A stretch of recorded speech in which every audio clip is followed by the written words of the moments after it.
You're still watching the City of Lagos TV show on TV Nigeria. Welcome to Transport Lagos, where we, of course, take a deep look at major developments in the transport sector in the City of Lagos.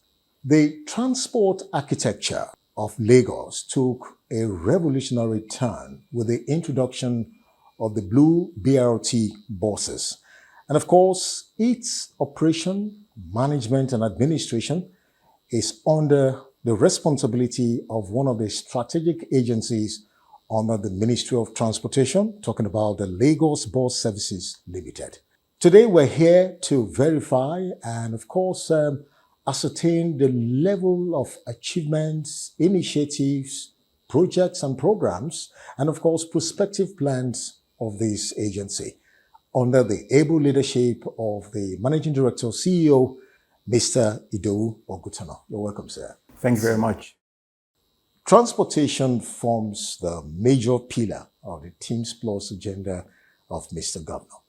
And so, to what extent has the agency's mandate, vision, and mission statement under your leadership fall in line with the aims and objectives of this development agenda? Thank you once again. It's a pleasure to be on your program to speak to what we're doing as an agency.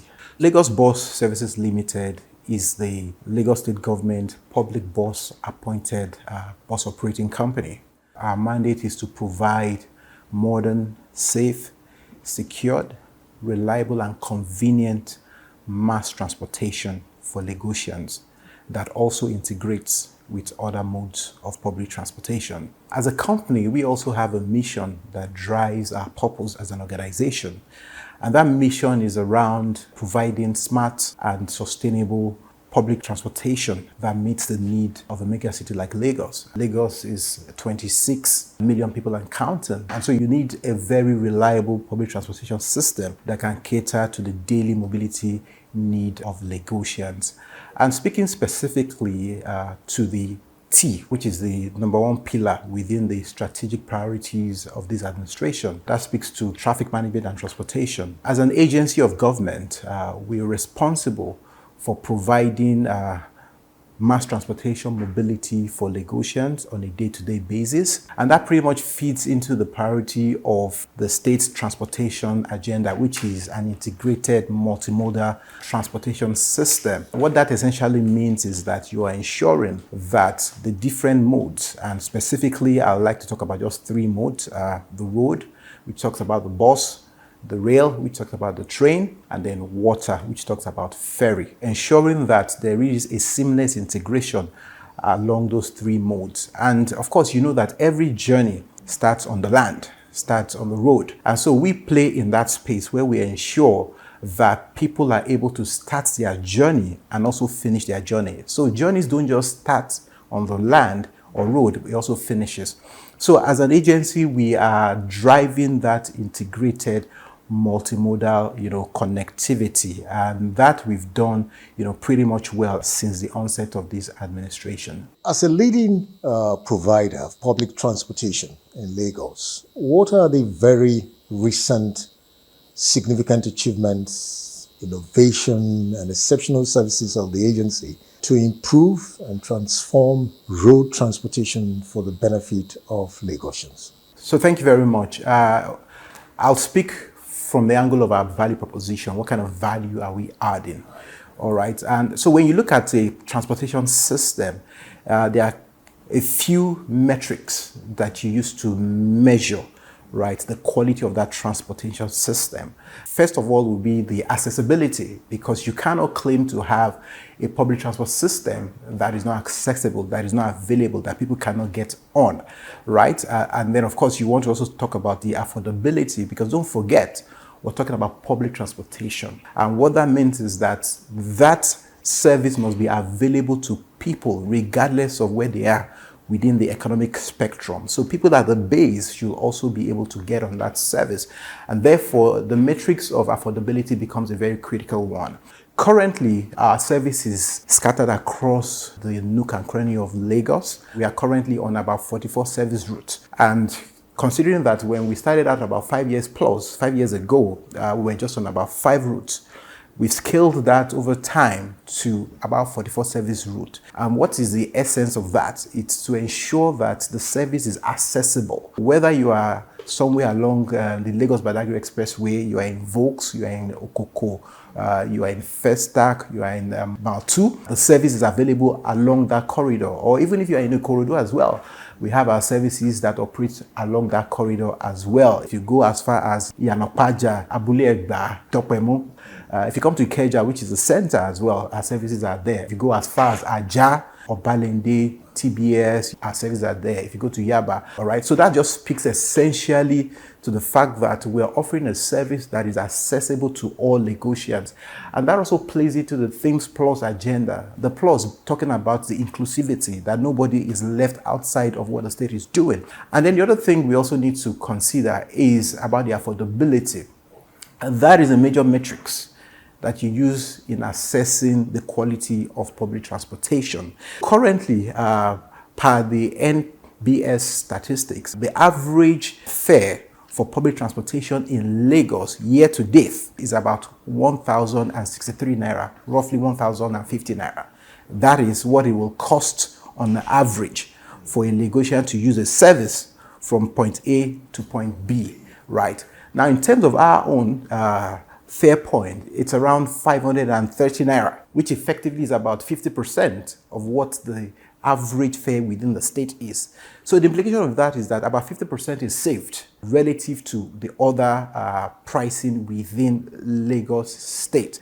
Multiply that by about 24, 25 days, that's 25,000 naira. And what does that do for Lagosians? That is, at the end of the month, about 25,000 naira has been saved from their earnings. And the implication of that is about 30% savings on the minimum wage of about 85,000 naira. So those are, amongst other things, some of the critical values that the agency, with the support of Mr. Governor and the Ministry of Transportation and Alamata, has been able to deliver for Lagosians. Okay, trying to draw reference from your analysis, it's obvious that we must also consider the issue of revenue generation by the agency, juxtapose that with managing and sustaining Correct. such an agency that requires a lot of funding. Right. Now, if you look at the population in Lagos and looking at your books in terms of returns, would you say business has been good? Very good question, especially at this particular time in our history as a nation and even globally. We all know what the macroeconomic variables are saying. We know what businesses are going through right now. These are really tough times for businesses. But for us as an organization, yes, our core value and mandate is that accessibility and affordability. So at the end of the day, we need to ensure that for us to continue to be able to deliver that, we must have, efficient cost management systems. So our strategy is around cost efficiency. In terms of the revenue, to drive our revenue is pretty much around ensuring that, there is reliability around our service, the service is always out there and all of that. But beyond that, our core strategy, all right, to be able to deliver to that affordability is to ensure that there is, a well designed and cohesive cost management system. For example, what we've done as far as our fueling is concerned, and you know that fueling is a big issue, especially after the deregulation of the downstream. Prices of AGO, PMS is really gone up significantly. So what we've done basically as a strategic cost management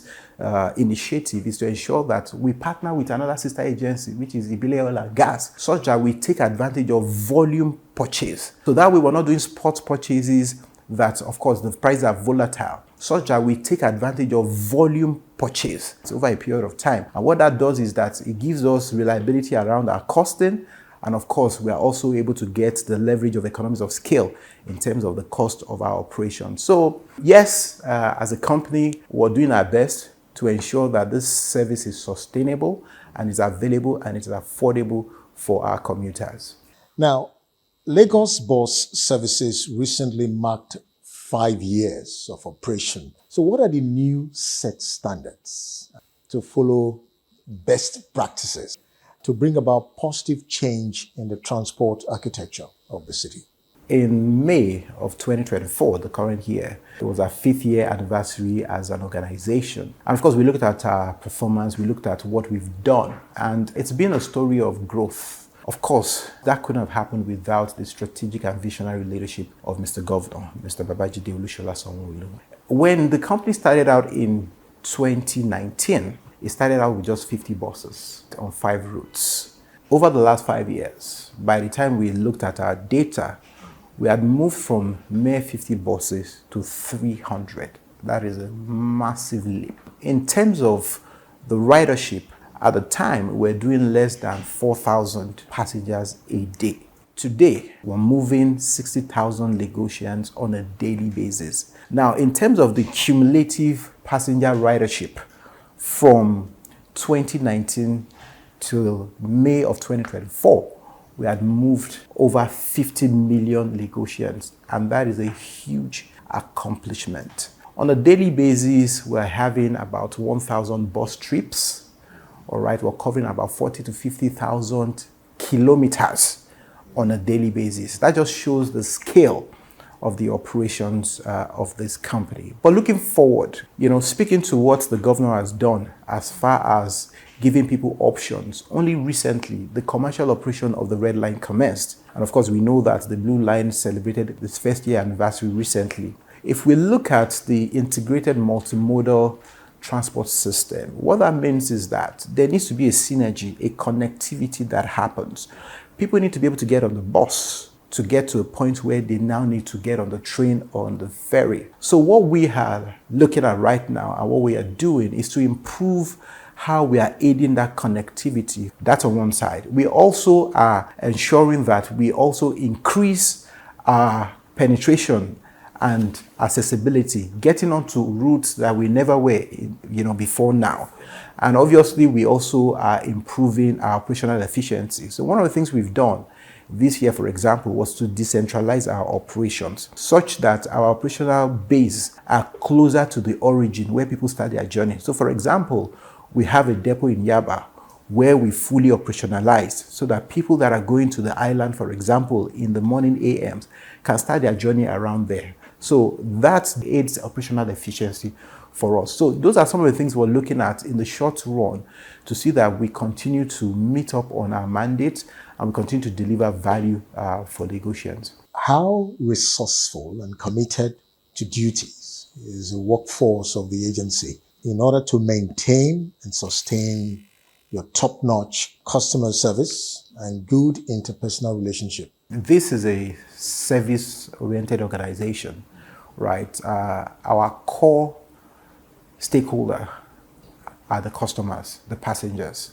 And so as a business, central to our core value is customer centricity, meaning that everything we do across the organization, from the staffing perspective, from our SOPs, our policies, etc., is such that we put the customer at the very heart of that.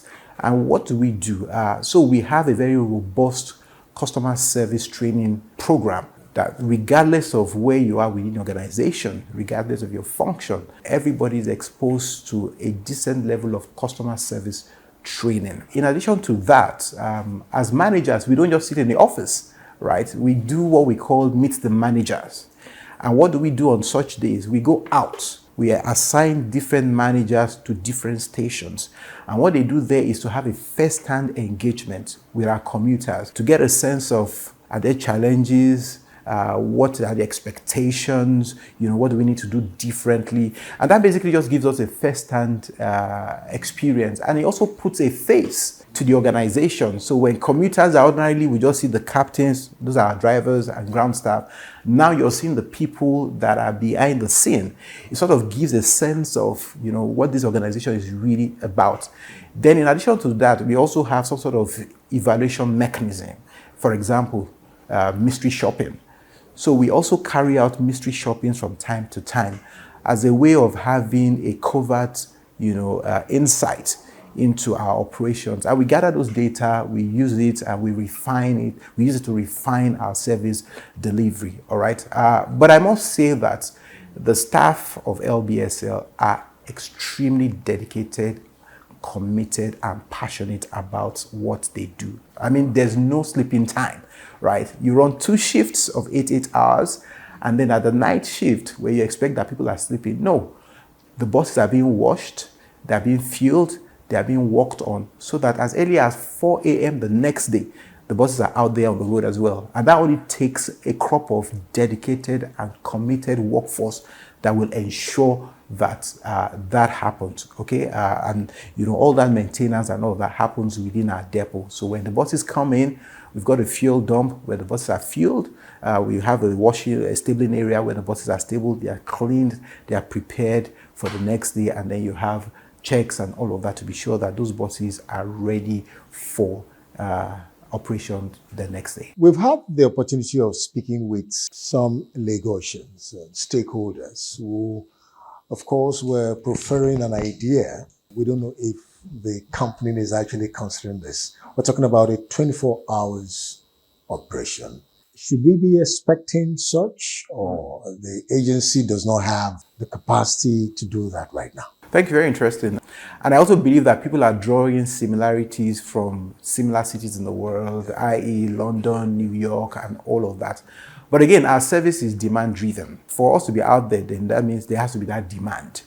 So the question is, how robust is the nightlife in Lagos? Yes, it's bubbling, but at the end of the day, we're talking about significant demand. Capacity is not an issue. Currently, we run a 24-hour shift, right?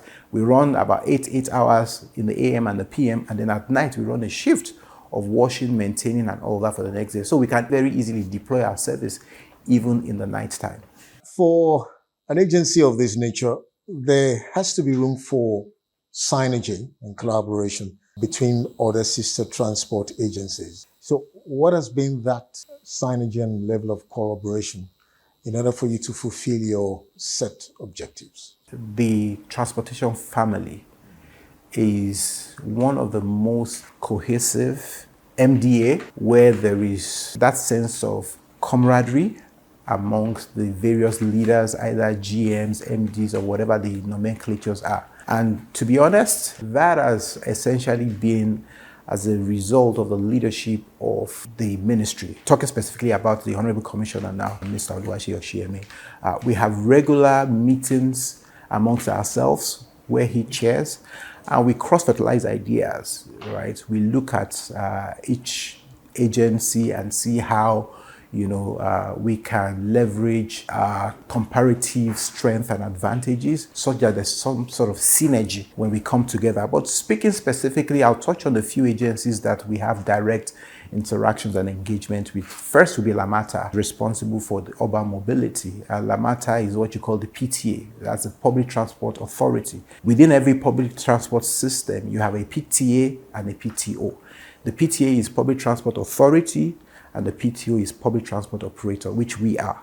So Lamata as a PTA is essentially responsible for setting the standards, all right, setting service levels, right?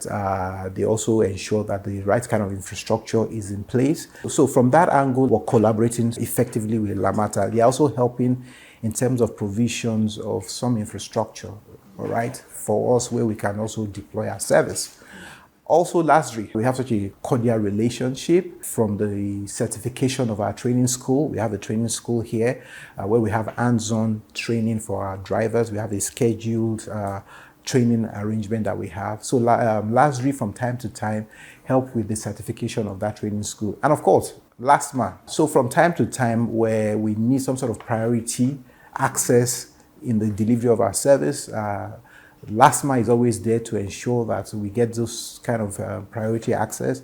And where there are issues of breakdowns and all of that, there's even a platform, a common platform where we share, traffic updates and all that. So LASMA is able to respond, very, very effectively. So we're having very strong and cordial collaboration, along our comparative strength to ensure that there's synergy within the sector. Okay, to what extent has Mr. Governor been of great assistance to this company? I mean, we won't be here if Mr. Governor is not the governor. We kind of feel like the pampered and the preferred baby. amongst all the MDA. And why do I say that? It chose traffic management and transportation as its first developmental pillar, as its first strategic priority. For us, that says a lot. And it's not just on paper. We can see that this has been translated to actionable initiative and projects. For example, like I said, the Blue Line is an audacious project which he has brought to light. And very quickly, you see the red line as well. So this is not just plain lip service, but backing it with actions that are verifiable. And speaking about us specifically, like I said, the massive leap that we've experienced just within the space of 5 years, from just 50 buses to 300, could never have happened. I mean, it's the first of its kind. That level of scaling, it's the first of its kind. Also helping to ensure that our payment systems are automated. And that has helped as far as revenue security and assurance is concerned. But more specifically, in recent times, Mr. Governor rose up to the occasion when there was huge cost of transportation. And what did he do? He offered a 25% rebate to commuters. So saying to commuters, for example, on a route where you're supposed to pay 1,000 naira, he cut that down to 750. Giving people the opportunity to be able to afford the transportation cost. And guess what that has done for us? That has also driven demand.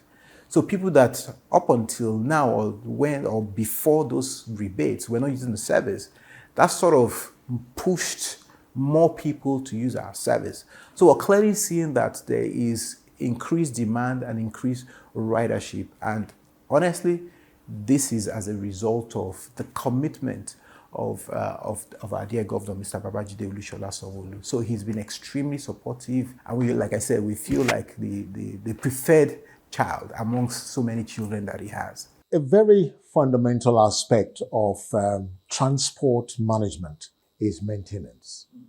How is your agency coping with maintenance of this huge fleet of buses? This is a 24-hour job. I mean, yeah. And at the end of the day, what you want to ensure you're doing as an operator is to maximize your availability, your uptime. Those buses have got to be out there as much as possible. And the only way you can achieve that is to have a robust, proactive maintenance system. So we have state-of-the-art facility, maintenance facility. Beyond that, we also have well-trained maintenance staff that are responsible for ensuring that when these buses are defective, they come in and very quickly they are turned around and they are taken out. So you also have what you call scheduled maintenance. What does that mean? It means that after certain kilometers, and specifically I'm talking about 15,000 kilometers. So when a bus covers up to 15,000 kilometers, the standard within our SOP is that bus has to come in and do what you call your routine maintenance. You change the filters, you change the oil and all of that, and ensure that the engine is working optimally, and then you put it back into service. Then of course you have instances where there's a damage, there's a defect, so you have to do corrective maintenance. Maybe the headlight is faulty. The goal is to ensure that our buses have maximum availability in terms of the buses being on the road, to ensure that we're able to provide our mandate. Yeah. Is there no kind of arrangement? Because we can still see quite a number of the buses that have been, what I call them, I won't say lying fallow, but they seem to have gone off use. Is there any kind of turnaround maintenance with the company you get these buses from? Like using these buses for a period and try to swap them for newer ones. So what's the arrangement really? On the average, if you look at the kind of buses we operate, which are heavy duty buses or high capacity buses, if you like, those buses are designed with minimum of 1 million passenger kilometer life cycle. Okay. Meaning that you expect those buses to run at least 1 million kilometers before they get to their end of life, or in some instances 10 to 12 years. So with the right kind of maintenance, those buses will be on the road. And one of the things we did was, when those buses were acquired, there was an arrangement with the OEMs, the manufacturers, to ensure that there was on-the-ground support and transfer of skills. So for example, our maintenance workshop officers that we have all went through the right kind of training. So for example, within our fleet, we have what you call Scania, we have Mercedes, we have Ashok, and these are different bus types.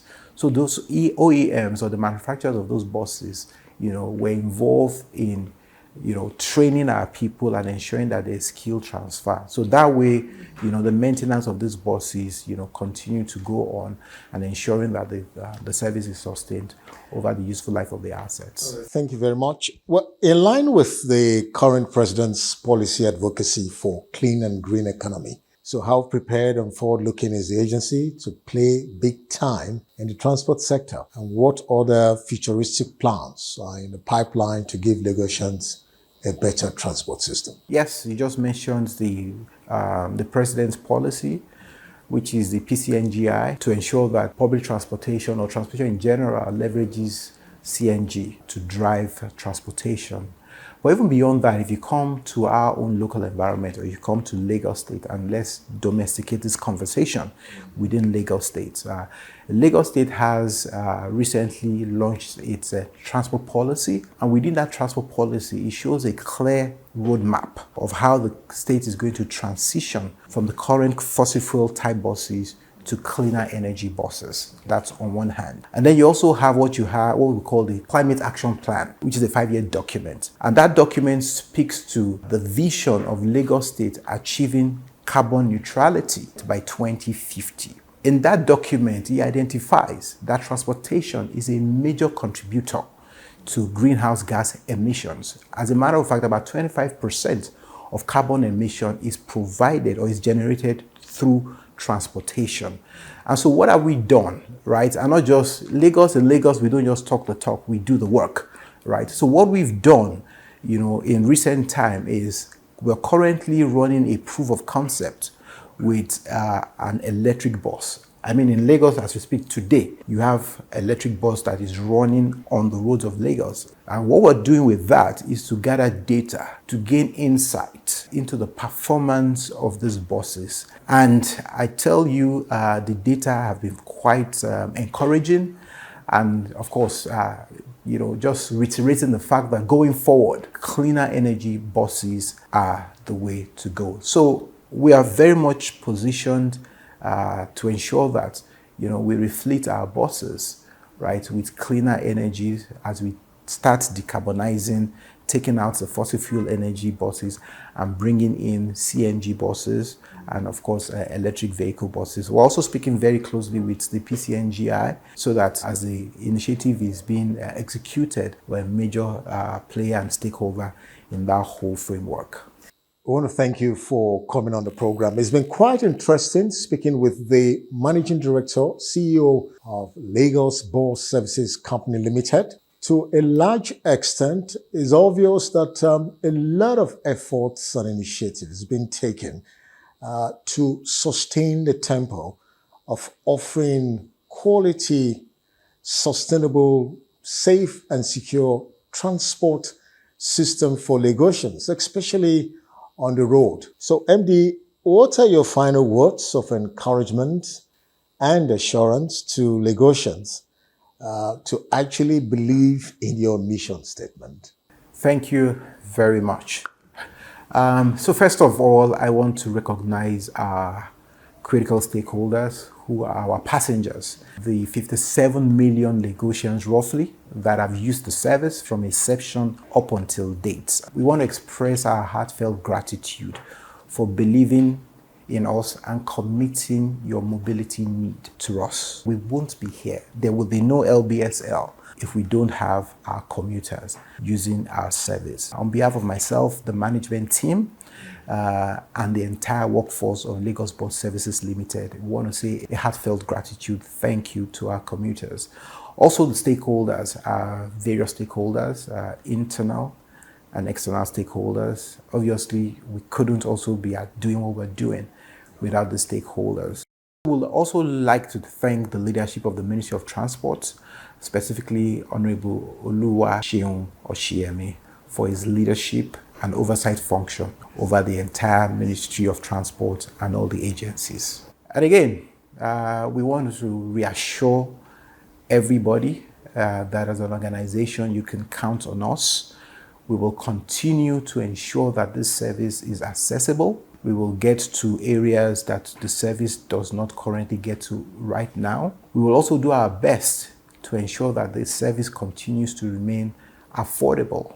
And we will also ensure that safety be a watchword for us. It will be something that our commuters can hold us to. And if you have not been using our service, I'm wondering what you're doing. So I want to say to you, please get on the bus. And we would really appreciate getting feedbacks from our commuters, road users, and what we'll expect is you can take note of the code on every bus that we deploy, the time and the location, and you can reach us on any of those platforms by telephone 0809 055 LBSL, also on 0809 0555 275. You can also send us an email, info@lbsl.ng. You can get on any of our social media platforms on Instagram or X, which is former Twitter, at LBSLNG. You can also contact us on our LinkedIn account, Lagos Bus Services Limited. We look forward to hearing from you. That way we are able to improve our services such that you continue to enjoy our service delivery. Thank you. So MD CEO, Lagos Bus Services Limited, want to thank you for coming on the program, and we wish you all the best. And so for Lagosians, you've heard it all. This is one strategic agency that has, of course, revolutionized road transport in Lagos. And of course, the man at the ends of affairs here, talking about Mr. Ogutana, has been able to give us deep insight into the major achievements and success story of the agency. Thank you very much, sir. Thank you very much. And so that's it on Transport Lagos on the City of Lagos TV show.